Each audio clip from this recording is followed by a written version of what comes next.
Saudara-saudara yang dikasihi Tuhan, kiranya damai sejahtera dan kasih Allah dan kuasa Yesus Kristus dan Roh Kudus menyertai kita semua.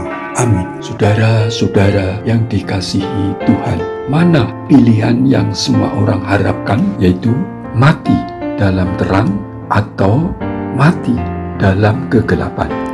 Tentu saja semua orang ingin mati dalam terang. Apa yang dimaksud mati dalam terang dan mati dalam gelap? Bukankah dunia orang mati sebuah istilah yang sering muncul dalam Alkitab, seperti sering ditulis oleh Daud dalam Mazmurnya misalnya, orang-orang fasik akan kembali ke dunia orang mati, ya, segala bangsa yang melupakan Allah. Mazmur 9 ayat 18. Demikianlah mereka dengan semua orang yang ada pada mereka turun hidup-hidup ke dunia orang mati. Bilangan 16 ayat 33. Dunia orang mati terbuka di hadapan Allah. Tempat kebinasaan pun tidak ada tutupnya. Ayub 26 ayat 6.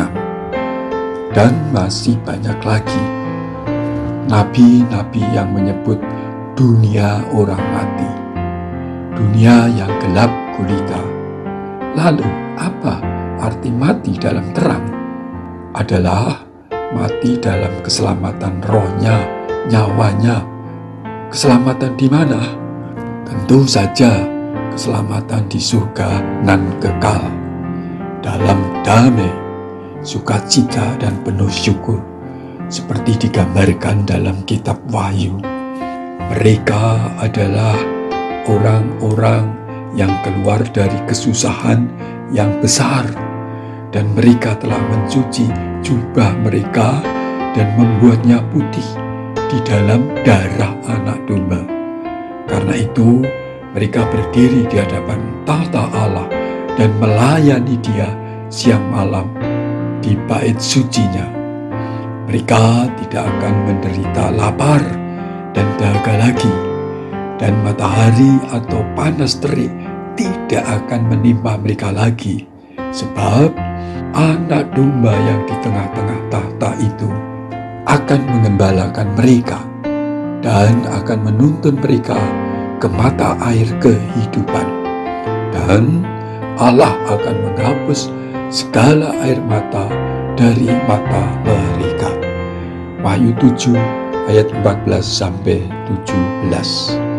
Siapa mereka yang berdiri di hadapan tahta Allah dan melayani Allah siang malam dan keluar dari kesusahan besar? Tak lain orang-orang yang percaya pada penebusan oleh Yesus Kristus di kayu salib. Disebut mencuci jubah mereka dengan darah Anak Domba menjadi putih.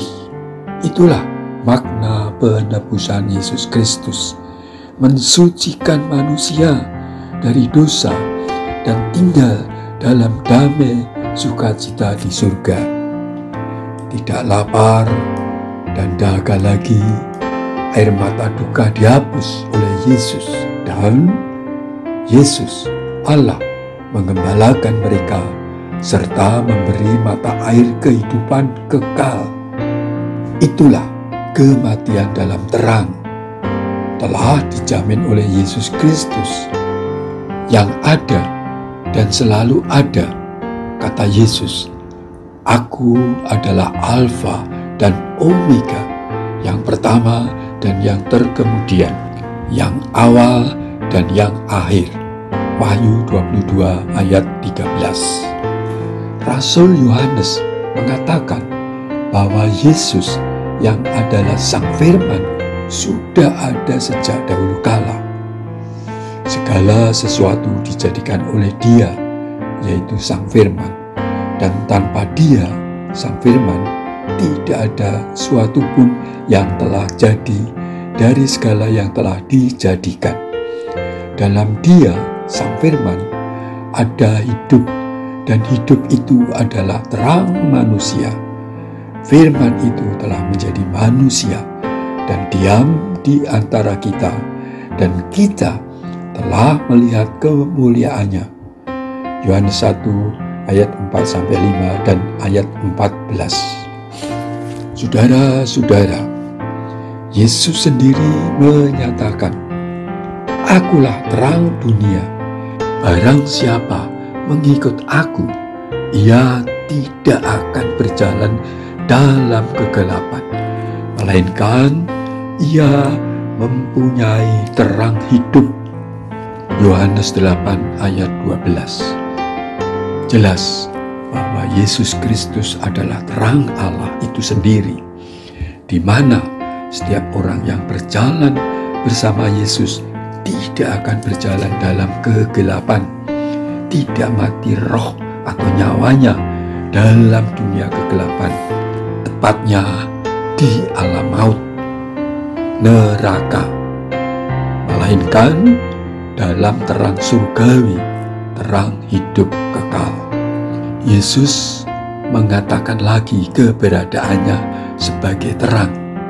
"Aku telah datang ke dalam dunia sebagai terang, supaya setiap orang yang percaya kepadaku jangan tinggal di dalam kegelapan."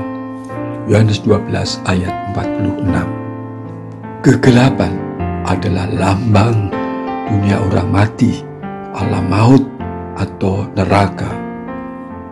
Al-Quran sendiri menulis, namanya Al-Masih Isa, putra Maryam, yang terkemuka di dunia dan di akhirat. Quran surat 3 Al-Imran ayat 45. Juga disebut dalam Quran surat 43 As-Zukhruf 61.